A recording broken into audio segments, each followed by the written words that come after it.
अविनाश जाधव बोलतायत, थेट जाऊयात। मनसे शिवसेनेचा महापौर बसायला जातोय त्यावेळेला सगळे उपस्थित ठाण्यातही बसणार। बातमी छत्रपती संभाजीनगरमधून। छत्रपती संभाजीनगरमध्ये भाजप कार्यकर्ते आक्रमक झालेत। नाराज कार्यकर्त्यांनी भागवत कराड, अतुल सावेंची गाडी रोखली। उमेदवारी न दिल्यानं भाजप कार्यकर्त्यांचा उद्रेक उसळून आला। इच्छुक उमेदवारांना तिकीट न दिल्यानं आत्मदहनाचा प्रयत्न या कार्यकर्त्यांनी केला। आमदार संजय केनेकरांकडून कार्यकर्त्यांची समजूत काढण्यात आली। नाराजांची समजूत काढण्यासाठी संजय केनेकर या ठिकाणी पोहोचले होते।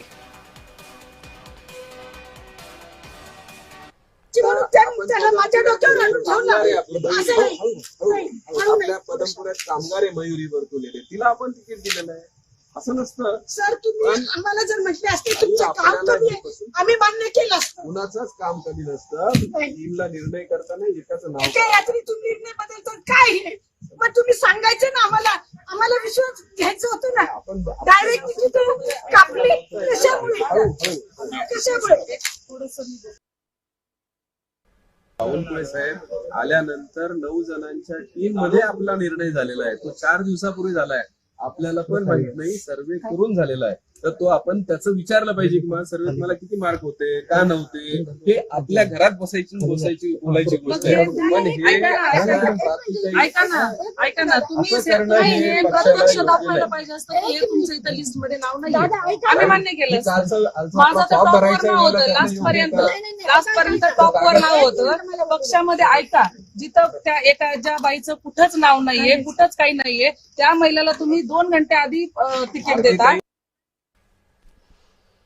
तर या संदर्भात अधिक माहिती घेऊयात आमचे प्रतिनिधी विजय चेडे यांच्याकडून। विजय, संभाजीनगर मधला हा राडा आपण पाहतोय, कार्यकर्त्यांनी उद्रेक केला। संजय केनेकरांकडून कार्यकर्त्यांची समजूतही काढण्यात आली आहे। आता कार्यकर्त्यांचं काय म्हणणं आणि तिथलं वातावरण कसं आहे?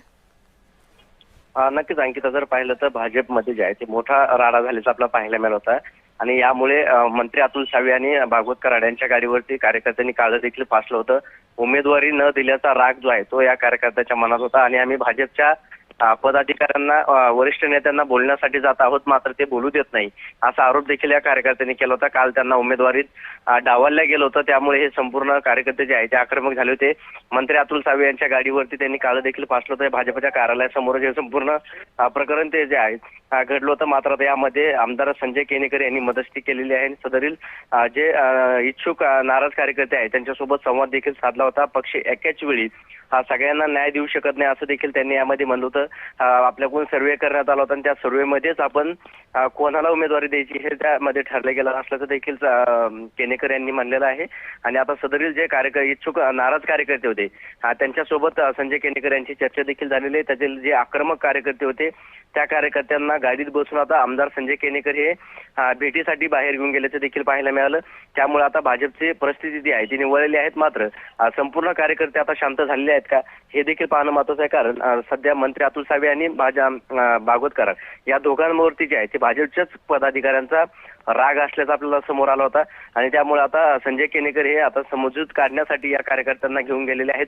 त्यांची समजूत काढण्यासाठी आता केनेकर यांना यश येतं का हे देखील पाहणं महत्त्वाचं असणार आहे। धन्यवाद विजय, आपण दिलेल्या सविस्तर माहितीसाठी।